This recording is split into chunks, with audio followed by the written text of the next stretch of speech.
जय श्री सीताराम।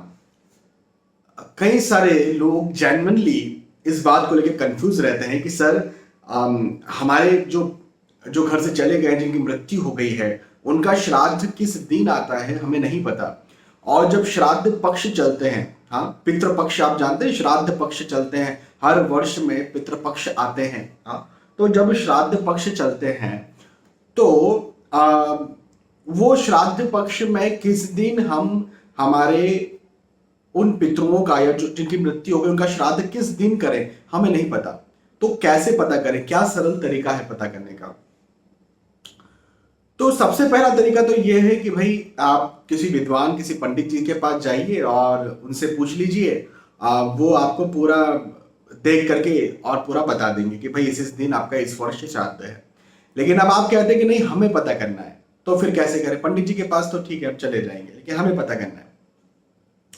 बहुत आसान है, कोई बहुत मुश्किल बात नहीं है। देखो आपको अब इसमें क्या करना पड़ेगा कि बाजार में मार्केट में ऐसे कैलेंडर होते हैं जो ईयरली कैलेंडर्स होते हैं ना, जिसमें डेट्स लिखी होती हैं और डे मंगलवार बुधवार गुरुवार और मंथ लिखे होते हैं, अलग अलग पृष्ठ होते हैं, ऐसे ऐसे कैलेंडर होते हैं। लेकिन वो कैलेंडर को पंचांग कैलेंडर कहा जाता है।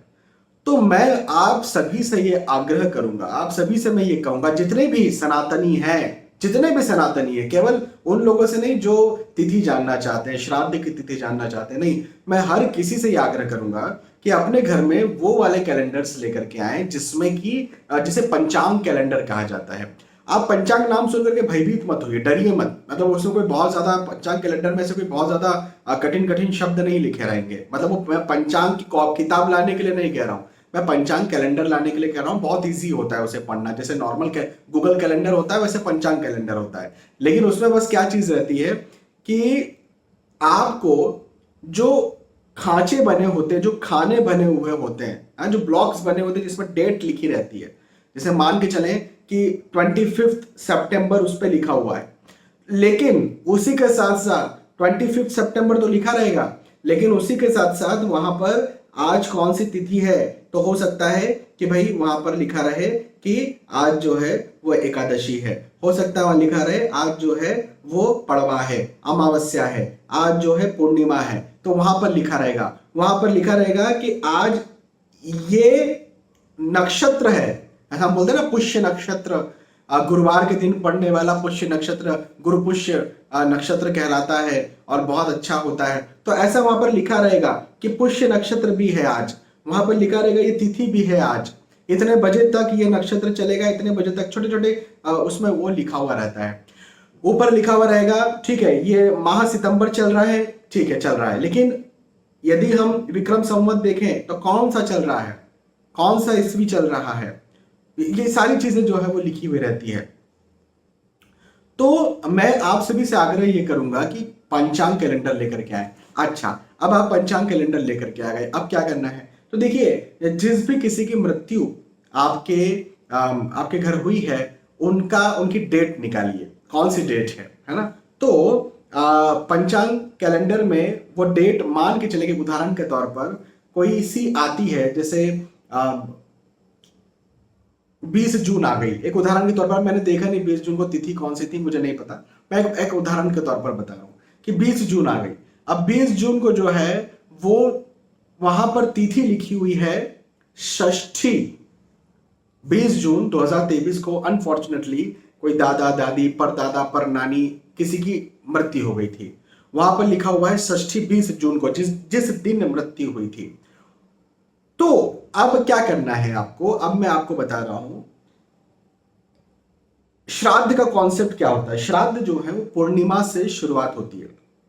पूर्णिमा जो आती है, अनंत चतुर्दशी जिस दिन गणेश जी विसर्जन करते हैं उसको चतुर्दशी कहते हैं, और अनंत चतुर्दशी को गणेश जी विसर्जन के एक नेक्स्ट डे आ जाती है पूर्णिमा, ठीक है? तो उस दिन जैसे ही पूर्णिमा आती है वैसे ही श्राद्ध पक्ष शुरू हो जाता है। उसके बाद फिर पूर्णिमा के अगले दिन क्या आती है भाई, आपको ये सब तो पता है ना कि 15 तिथियां होती हैं। जैसे हमारा जो महीना है वो 30 दिन का 31 दिन का महीना होता है, इंग्लिश कैलेंडर के आधार पर बोल रहा हूं। हमारा जो वीक है वो 7 दिन का एक वीक होता है, हाँ। ऐसे ही हमारी जो तिथियां चलती थी पहले, वो 15-15 दिन की चलती थी। हाँ, एकम से लेकर के या पड़वा से लेकर के 15 मतलब अमावस्या, फिर अमावस्या के बाद फिर एकम से लेकर के फिर पूर्णिमा, ऐसे 15 दिन में, जैसे शनिवार से और अगला शुक्रवार आए, या फिर ऐसे बोल सकते हैं हम लोग कि सोमवार से मान के चलें कि एक हम वीक की शुरुआत करते हैं। तो सोमवार, मंगलवार, बुधवार, गुरुवार, शुक्रवार, शनिवार और रविवार। अब रविवार आ गया, अब हम सोमवार नहीं बोलेंगे, अब सोमवार को हम नया वीक गिनेंगे, है ना। उसी प्रकार से जब तिथि होती है तो वैसे तो उसका कैलकुलेशन जो है वो एकम से होता है। एकम जो होती है, एकम या फिर उसको प्रतिपदा भी कहते हैं या उसको पड़वा भी कहते हैं। तो प्रतिपदा, पड़वा या एकम, दूज, तृतीया, चतुर्थी या चौथ भी कहा जाता है, जो करवा चौथ करते हैं ना जब, तो उसको चौथ, उसी को चतुर्थी को चौथ कहते हैं। पंचमी, षष्ठी, सप्तमी, अष्टमी, नवमी, दशमी, एकादशी। हाँ, एकादश का 11 भी कई लोग कहते हैं, एकादशी का उपवास किया जाता है। एकादशी, द्वादशी, त्रयोदशी या प्रदोष, त्रयोदशी को प्रदोष भी कहा जाता है, चतुर्दशी। हाँ, और उसके बाद में फिर नेक्स्ट क्या आने वाला है, तो नेक्स्ट कभी तो अमावस्या आती है। हाँ, तो चतुर्दशी के बाद में पंद्रशी नहीं बोलते उसको उसको जो है वो कहते हैं या तो अमावस्या, या फिर जैसे अमावस्या अब आ गई तो अब फिर से अमावस्या के बाद फिर से एक की गिनती शुरू होगी, ऐसे 14 तक गिनती जाएगी। और 14 के बाद जब 15वां दिन आ जाएगा तो उसे हम कहेंगे पूर्णिमा, क्योंकि एक बार अमावस्या आई तो 15 दिन के बाद अब पूर्णिमा आना है। अब पूर्णिमा एक बार आ गई, अब 15 दिन के बाद अमावस्या आना है। तो इस प्रकार से जो है वो चलता रहता है। तो श्राद्ध की शुरुआत जो होती है वो पूर्णिमा से शुरू होकर के और अमावस्या पर खत्म होती है।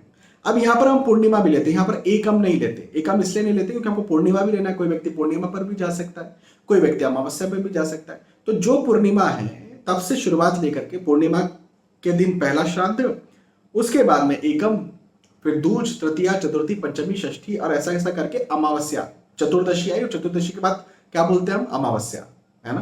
तो ऐसा श्राद्ध का पूरा एक कॉन्सेप्ट चलता है।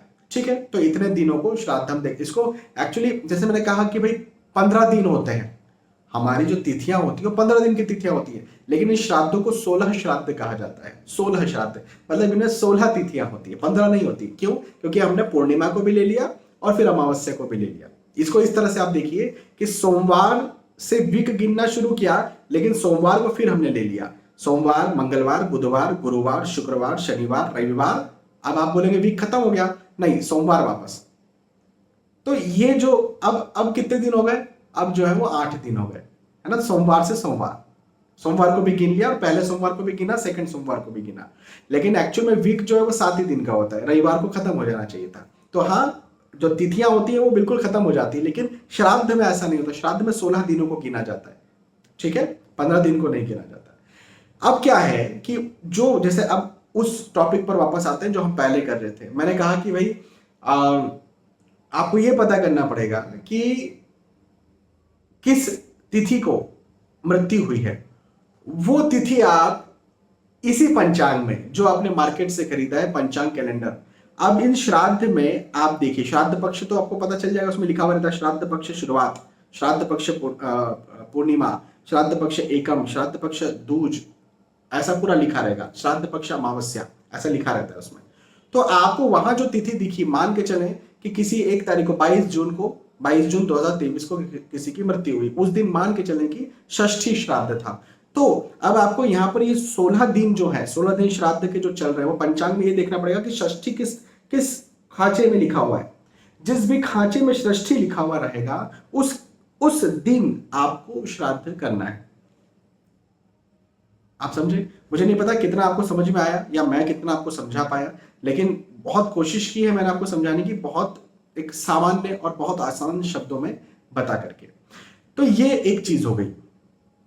अब इसके लिए आपको कैलेंडर की जरूरत पड़ेगी, और मैं कहूंगा यदि आप ये सब कर रहे हैं, यदि आप सनातन में विश्वास रखते हैं, यदि आप खुद को सनातनी मानते हैं, तो आपके घर में पंचांग कैलेंडर होना ही चाहिए।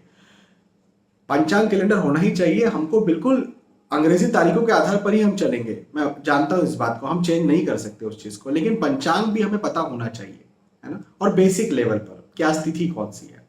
तो एक बात तो ये हो गई। अब दूसरी बात एक और मैं बताता हूं, ये थोड़ा सा एडवांस बात में करने वाला हूं, हो सकता है हर किसी को समझ में ना आए।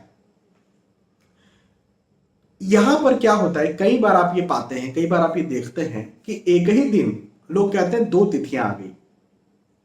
हो सकता है ये कहें कि भाई प्रतिपदा भी उसी दिन है और दूज भी उसी दिन है, एक ही दिन दो तिथियां, ऐसा होता है हमारे तिथियों में। तो अब इसका कैलकुलेशन कैसे किया जाए, इसमें कैसे माना जाए कि भाई कौन सी तिथि जो है वो है आज एक्चुअली, और करें या ना करें। तो इसका कैलकुलेशन जो होता है वो मुख्यतः 99% केसेस में उदया तिथि से होता है। उदया तिथि क्या चीज है? उदया तिथि का मतलब ये होता है उदय, सूर्य का उदय जिस तिथि में हुआ है। सूर्यदेव, भाई सूर्यदेव उदय होते हैं, तो हमारे यहाँ हमारी जो संस्कृति है वो सूर्यदेव के उदय से नए दिन की शुरुआत मानती है। पाश्चात्य संस्कृति 12 बजे रात से दूसरा दिन लग गया, हम वो नहीं है, हम सूर्य के उदय से दूसरा दिन लगा, हम ये कहते हैं।